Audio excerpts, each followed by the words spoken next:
All right, we're doing this from the car. Because boy, am I glad I didn't stay up for this. Pens lose 2-1 to the San Jose Sharks. Raise your hands or honk your horns if you saw this coming. So, in the penultimate matchup of this West Coast trip, the Pens pretty much, you can hear that, tapped out. They were done.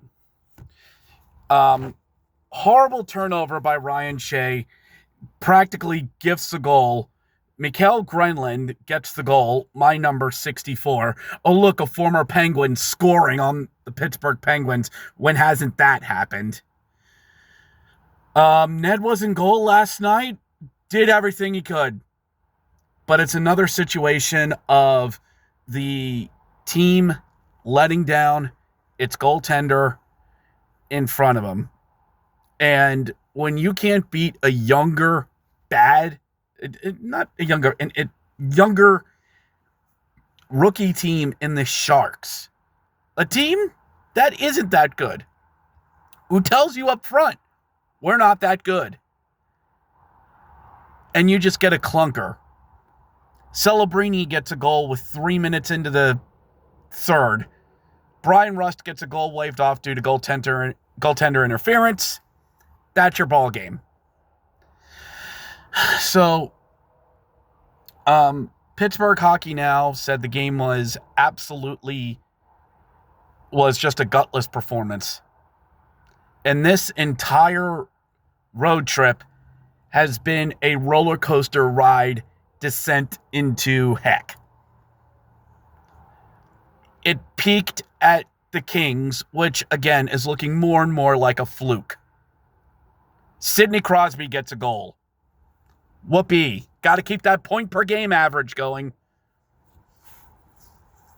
And there's been a lot of talk for the past 5 days on what this team's going to do. And this fan base has given up. This fan base just says we're done. Tank. Start losing. Get rid of guys. And all we keep hearing, oh, Dubas is going to make moves. Oh, this team is going to make moves. People are angry. Words, words, words, words. That's all. People are going to demand action soon. We have about a week and a half to go until the Four Nations break. Which, by the way, a lot of players are dropping out on that. They have mysterious elements that have popped up and aren't going to be participating in the tournament. And Gary Bettman just announced there is no punishment for skipping out on the tournament, unlike the All-Star game, where if you don't make it, you get suspended for a game. But that's none of my business. That's the fake tea that I'm sipping. All right, so getting back to this team. This trip has been a disaster. And I saw something on X. We have lost to the Anaheim Ducks, the Seattle Kraken, and now the San Jose Sharks. 3 teams that are below us by a combined score of 11-3. Let that sink in. Open the door and let that sink in. We have lost to teams that are 27th, 28th, and 30th in the entire league, and there's only 32 GD teams. We're 25th, by the way,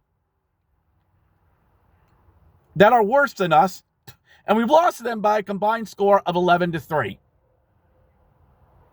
Chicago looks at us and goes, first time, bro. So, I know all of us want to tank and just start getting rid of guys. Kick out Ryan Shea. Call up Owen Pickering. When's McGroarty going to get in? Why is Jesse Puljujarvi wasting away in Wilkes-Barre?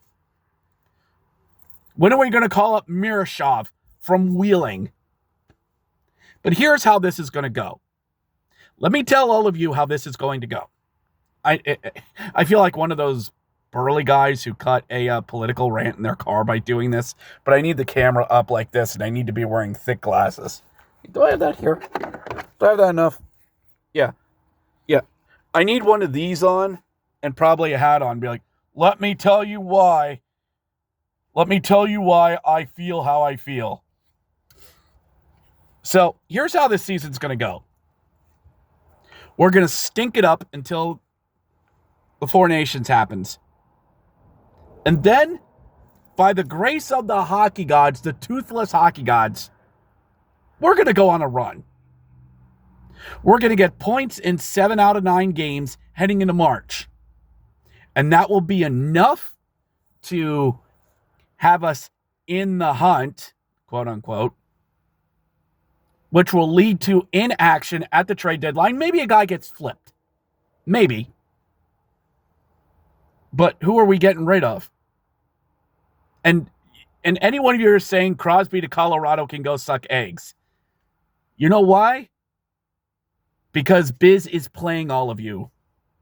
All of you giving that guy clout and time and to stop with the Crosby to Colorado stuff. Bro, it's a work, bro. Let me quote the great Vince Russo. Bro, it's a work, bro. Anyway, I'm getting distracted. We'll be in it. All of Penn's Twitter will want moves at the deadline because we think we can get back in this. We think we can be the final wild card seed that'll be slaughtered by Washington. And we'll get that one more Washington-Pittsburgh series to close out this era. But that's the best case scenario. So then what happens after the deadline of inaction? We die. We fall out. There's 13 games in the month of March, by the way. And we just fall out. Or we're 4 points out of a playoff spot, and it's down to the last 2 games of the season, and we lose them both. You know where we could have used those 4 points? All the way back in February when we left points on the table due to blown leads. We'll be around 500, and we'll say, hey, at least we weren't the worst in the conference, man. And then we'll go through the same crap during the offseason. If you're going to tank. I don't think we even have the roster to tank. We're in purgatory. That's where we are. The worst place to be. Not bad enough to tank, not good enough to get in the playoffs. And I know I was supposed to make this about the Sharks, but this just highlights more and more problems we have. You know it. I know it. 30 games to go. See you Wednesday in Utah. I wonder if we will care about the whims and fancies of Mormons. We'll see. Let's go, Pens. See you Wednesday.